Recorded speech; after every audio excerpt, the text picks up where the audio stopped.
אז מה שיש לנו כאן שהתדר של הקוסינוס נקבע על ידי ערכים f ו-n. כאשר f הוא בעצם ה-3 שלנו וה-n שלנו זה או שהוא 15 או שהוא 60.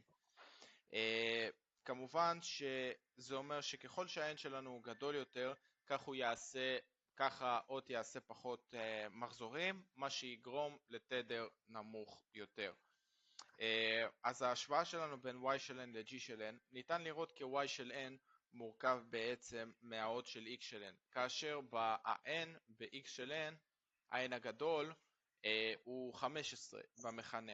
מה שיגרום לנו בעצם ליותר מחזורים והתדר שלנו יהיה יותר גבוה. אנחנו יכולים לראות את הנוכחות של y יותר על הציר ה-xי. או על הציר ה-n'i, ככל שאנחנו גדלים ב-n'ים אפשר להגדיר את זה ככה.